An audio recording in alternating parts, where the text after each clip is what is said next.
Assalamualaikum. Good afternoon. Today is 17th of June 2020. I would like to continue with discussion on the 16th of June regarding the OSH, Occupational Safety and Health for Aircraft Accident Incident Investigators, and we are now trying to work out what is the SOP for the investigators regarding OSH. So let's revisit.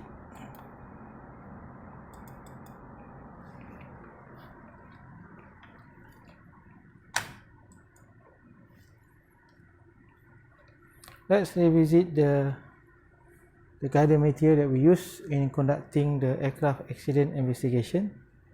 We are using Manual of Aircraft Accident and Incident Investigation, IQ document 9756. There are 4 parts.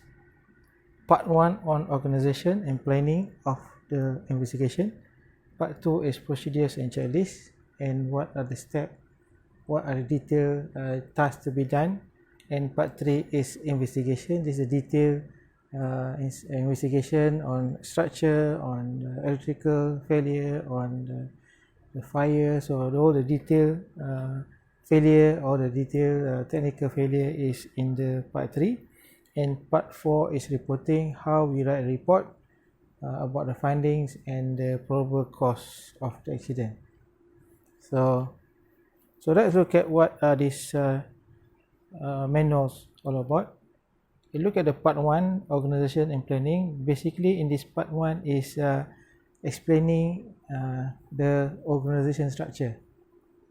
There are a few proposals as well in here, how the organization in conducting the investigation to be structured depending on the size of investigation, and also planning and also notification to the stakeholders regarding the investigations.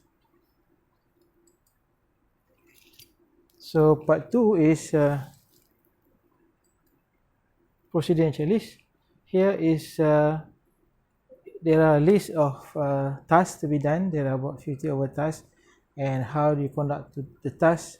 The tasks with respect to the group, the airworthiness group, the human factor groups, the flight op groups. So each group have their own tasks, and all the tasks are listed here, and the investigator should plan the task accordingly and arrange the tasks according to their priority. And here is also there is a matrix chart of the task interrelation and the sequence of the task.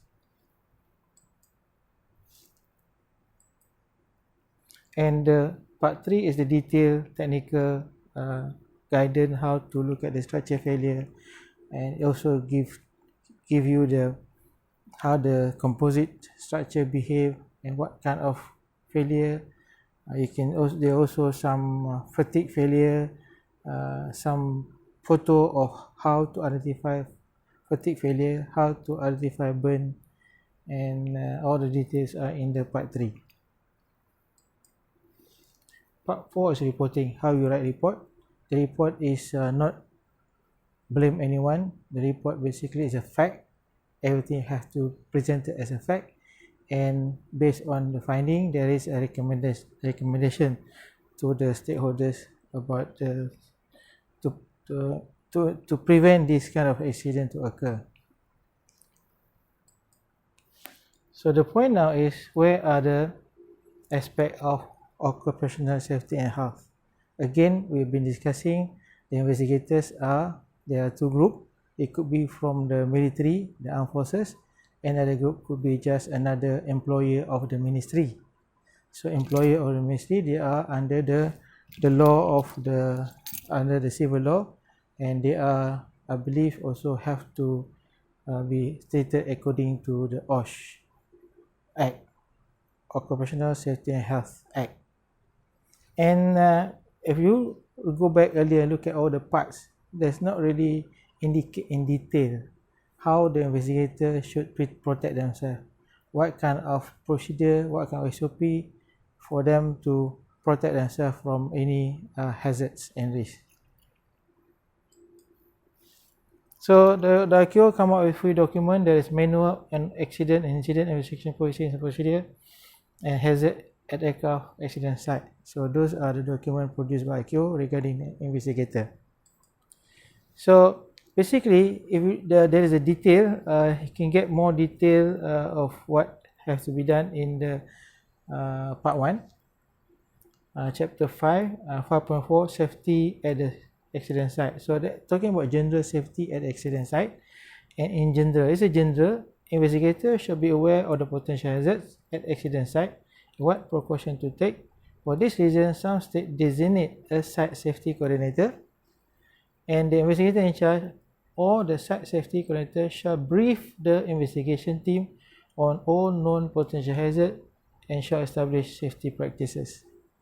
So the support of the fire department and dangerous goods and specialists should be enlisted as necessary to evaluate existing potential hazards. So what I'm trying to say here is they are still very brief. There's no definite procedure to be done. It's up to investigators and the team how to develop SOP procedure to protect themselves from any hazard and risk. So again, that is the topic of the discussion. So we need to generate some kind of SOP and SOP which protect the investigators from hazard and risk while doing the investigation. And especially now we are also be aware there are a lot of issues on the airborne diseases, so that also another area which has not been protected. However, there are recommendations, there are requirements for the investigator to wear PPE and to have a to be vaccinated before they go to the site. Those are been required. However, all these are bits and pieces from everywhere. I believe the PPE and also the requirement for vaccination is another mitigation. So where is the study? Where is the detailed analysis for us to come up with that kind of mitigation? So that mitigation could be varies from country to country, from site to site, from case to case. So again, that's why I'm staying believe that we have to have SOP which is not generic.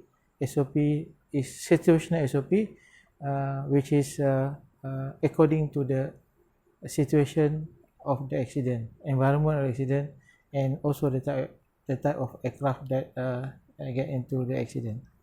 Thank you.